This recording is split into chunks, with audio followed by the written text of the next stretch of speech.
How did I raise a son who goes around with that filthy money mouth of his? He actually had the audacity to ask me how much I make a year. Hey, hello, how do you do? Shady Doorags here. Last time on King of the Hill, the only show I'm allowed to review, we covered Bobby dealing with having a job and my take on capitalism, which was 100% correct and no one had any problems with because I'm just that convincing. And that's a fact. A lot of people felt this topic wasn't over and requested for a follow-up video to review 1 or 2 episodes. Because I love democracy, and because I wear black socks no matter what the occasion, I figured I'd best leave the decision-making to others. After all was said and done, the majority voted for a review of Rich Hank, Poor Hank, so that's the episode we'll be looking at today. For those of you who voted for the Con Turnkey episode, You don't like it?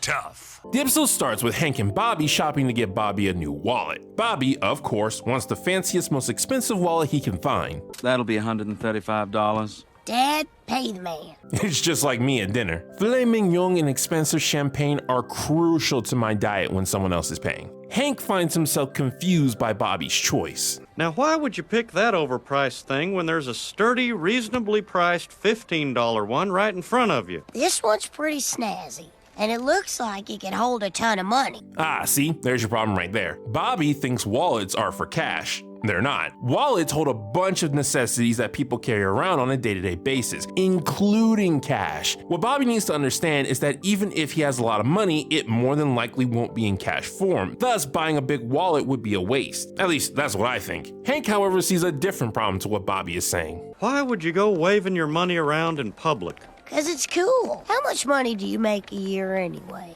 Bobby, where did you pick up that kind of talk? I thought you wanted to talk about money. The amount of money a man makes is between him and the professionals down at the H&R Block. This opening bit is used to establish the primary traits of Hank and Bobby that will be relevant and prevalent throughout the episode. Hank is both frugal and private about his money. Being a good dad, he wants to teach Bobby important lessons about money, but fails to see Bobby needs a calculated example he can turn to. Meanwhile, Bobby, being influenced by celebrities, thinks it's normal to openly discuss and even brag about how much one makes. He's perfectly willing to be taught by Hank, but since Hank locks up every time exact numbers are mentioned, the lessons aren't sinking in. We transition to the next scene where Hank and Peggy are paying bills when Bobby walks in on them. Oh, hey, son?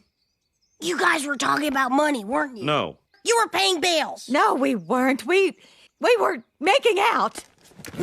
In the heat of the moment, Peggy forgot that both she and Hank were prudes. Bobby! Let me help. Why, so you can blab to the whole neighborhood how much your mother's haircuts cost? I'm not a little kid. Sorry, don't mind me, just having a Vietnam flashback. If I talked to my parents like that, well, let's just say I'd be waking up, not walking out. This scene helps to establish another underlying conflict. Bobby isn't just going along with Hank's lessons about money for Hank's sake. He's genuinely curious about how it all works and wants to be treated maturely. However, the wallet incident showed Hank that he and Bobby have different values when it comes to money and privacy. Hank was already having issues trusting Bobby, but the wallet talk made it even harder. Bobby storms out of the kitchen angry, allowing Peggy and Hank to continue where they left off. Now, where were we? Oh, no. It was the phone bill. I feel this needs repeating. My goodness gracious, it amazes me how Peggy can so easily make something up on the spot and at the very same time convince herself it's true. In the next scene, Hank reveals to the boys the predicament he's found himself in. The boys agree with Hank to his face, but once he's gone, they begin gossiping about how much he makes behind his back. This sets off a B story where Hank's friends and neighbors begin talking about his finances and completely overestimating them. I'm actually shocked that Khan is nowhere to be found in this episode. I feel like he'd have a lot to add given the subject matter. Because his parents won't let him in on the knowledge, Bobby decides to take it upon himself to do a little snooping. He listens in on Hank and Peggy's conversation about how much Hank made on his incoming check. That's right, you're gonna have dinner with the man who made $1,000 today. Well, that's a pretty generous bonus. Well, I see where this is going. So the way I figure it, my dad makes $1,000 a day. Yep, exactly as predicted. That's $365,000 a year. He's been doing it for 20 years. That's $7,300,000. Okay, Bobby, even if the $1,000 a day were true, I'm pretty sure Hank takes days off, and he's probably got raises over the years. And why am I explaining money dynamics when the whole point is that Bobby doesn't understand money? What's he spending it on? Our house? That thing cost $1 million, maybe $2 million tops. Case in point. So Bobby and Joseph go looking for proof that the Hills are secretly rich. Eventually, they come across Hank's oil records. Why is it locked? Because it's about my dad's secret oil wells. My dad's got oil. Seems legit. Knowing that he's now rich, Bobby begins to fantasize about the life he should be living. Well done, son. Thank you, Father. I mean, I want to be mad, but my brain worked exactly like that when I was a kid too. I had the freaking imagination of Ralphie from A Christmas Story. As soon as Bobby discovers he's rich, he goes to talk to Connie about it. First he told Joseph, and now Connie. Kind of proving Hank's point that you can't be trusted, aren't you, Bobby? Connie, however, has her doubts. You don't seem rich. I mean, you guys don't have half the stuff we do, and everything you do have, we have a better version of. Good gravy, Connie, chill out. Geez, Con might not physically be in this episode, but he's definitely here in spirit. Well, my dad's always going off about how cheap stuff is just as good as expensive stuff. Maybe your dad is one of those rich misers. A lot of rich people are just crazy. They hang on to every penny. Leave it to Connie to say the first smart thing in the episode. A good chunk of wealthy people are indeed very stingy with their money, but it's not necessarily because they're crazy. It's actually because that's how they got rich in the first place. When we think of the wealthy, we like to think of celebrities who make $20 million a movie or the YouTuber who blew up overnight. But saving a buck here and there and doing that for several decades is another way to make sure you've got plenty of money in the bank. A lot of people's financial situations has more to do with how they handle money than it does with how much they make. You'd be shocked to learn how frugal the average wealthy person is despite having tons of money. And once this person's been doing that for long enough, they're not just gonna give it up just because they now have plenty of money. It's a lifestyle. They're gonna keep living it. Because of how frugal they are, I might think Hank and Peggy probably would be incredibly wealthy in a few decades if I didn't already know they plan to blow a huge chunk of their money on a pair of motorcycles. Connie terrorizes Bobby with stories of people who got so cheap they refused to take care of their loved ones. She was so cheap that when her son got sick, she wouldn't even pay for a doctor, and they had to cut the kid's leg off. Gross. Bobby, knowing his parents are already cheap, begins to freak out about the possibility of him being next. Can you imagine the cheap fake leg he's gonna buy me? He'll probably just make it himself out of a broom handle and a shoehorn. Actually, that does sound like something Hank would do, cheap or not. And knowing Hank, that leg would actually work better than a professionally made one. Bobby gets the idea that maybe if Hank loosened his wallet on something enjoyable, he'd see the wonders of spending money and stop being so cheap. Later in the Gribble house, Joseph tells his parents everything Bobby told him, again kind of proving Hank right about what might happen if Bobby found out about their money situation. This bleeds into the B story where Hank's neighbors now have proof that he's raking in a fat paycheck. Hank, will you buy me a ratchet set? No, Dale. How about a nightclub? I'll call it Hank's. For your investment of only $1 million. What? I'm not asking for a handout. This is an investment opportunity. Please, just give me a few $1,000s, Hank. My God, am I the only sane person around here? Later at the pet store, Bobby makes his move. Now you and your dog can ride a burro into the Grand Canyon. Huh, so they put the reins right in her teeth. Bobby, this is actually a really good plan. And Ladybird gets to keep the sombrero. Ladybird looks great in a hat. You've got your dad's weaknesses on lockdown. You'd make a great salesperson. I don't know. Don't think about it, just do it. You deserve it. God knows Ladybird deserves it. You've almost got him, Bobby. Now just stick the landing. You'll have the time of your life. And I'll get a pinball machine and have the time of my life. What? Yeah, Bobby, you blew it. I'm not going to start tossing money around like a drunken roughneck on payday just because you don't have any money sense. You should have let him spend the money, allowed him to have a great time, and then asked for the pinball machine. After the Ladybird incident, Hank decides to take a new approach. He wants Bobby to understand that money doesn't grow on trees, so he deducts his allowance based on everything Bobby recently bought. Now, you rented that video game last Friday, so... Oh, and you returned it late. Hey, quit it! Honestly, this is a great way to teach your kid the value of money. The problem is, Hank arrived a day late and $1 short, pun intended. Bobby already believes that Hank makes a ton of money and that Hank is cheap. This exercise is only further driving home Bobby's false suspicions. Feeling cheated out of a fortune, Bobby decides to take matters into his own hands. If this isn't an emergency, I don't know what is. Wait, what? You're not gonna take your dad's credit card, are you?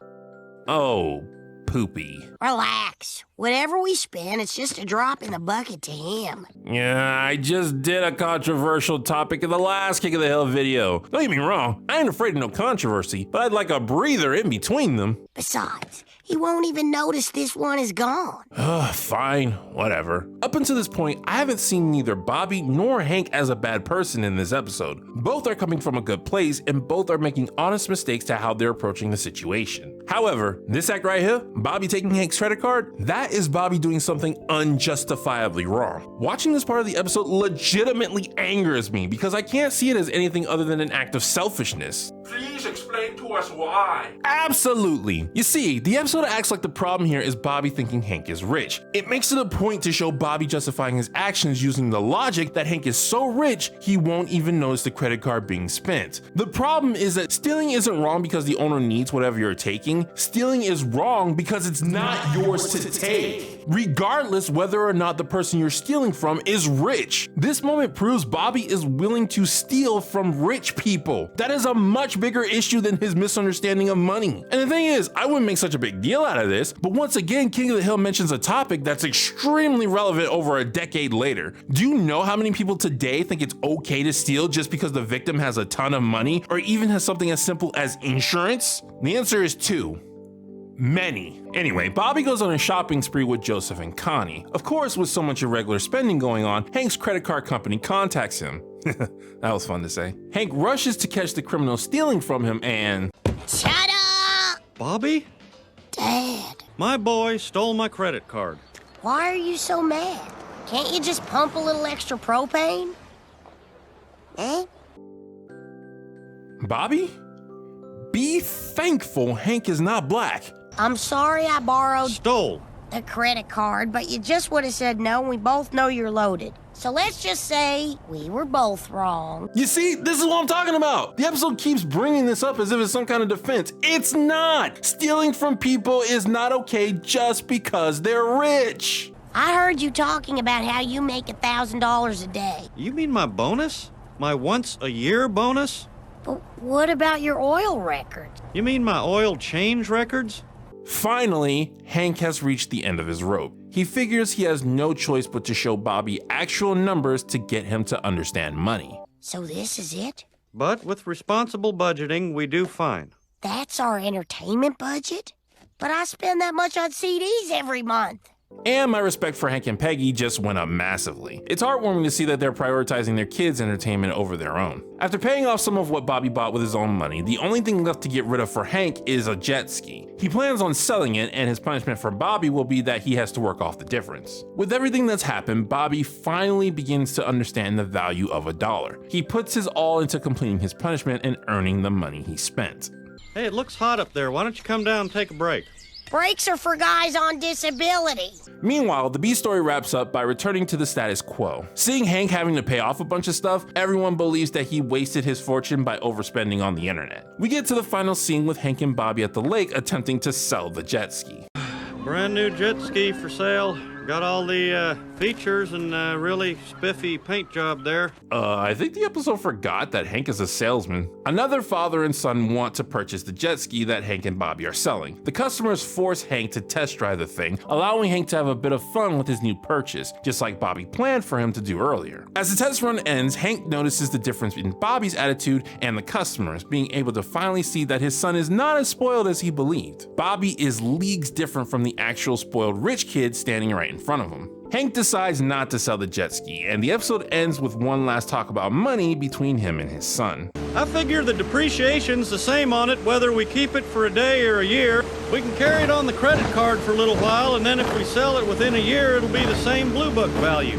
But credit cards should only be used in an emergency, and you should pay the balance off every month. Ideally, yes. And that was Rich Hank, Poor Hank. All in all, it's a pretty wholesome episode about a father trying his hardest to teach his son about money. It's pretty standard for King of the Hill with decent jokes as well as heartwarming moments. The ending's a little rushed with Bobby almost instantly learning his lesson, but that's something I can easily overlook. I feel like the episode kind of messed up by bringing Connie and Joseph into the picture. Bobby telling them his family's business proved Hank right. There was also a huge missed opportunity for jokes with Con. Him being here would have been a riot. My big issue though is that whole stealing stealing from the rich debacle. The episode should have done something to emphasize that that was the wrong mentality to have. But Shady, what about Robin Hood?